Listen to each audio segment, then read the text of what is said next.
My goal is simple. I want to make something new every day.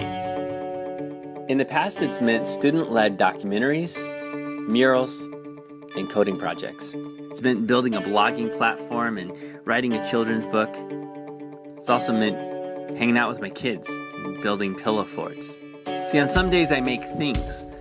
On other days I make a difference. But on a good day, I get to do both. I have this crazy idea that all people are creative, and that schools should be a bastion of creativity and wonder. And so here's where I experiment and make stuff and share ideas on life, learning, and the creative journey.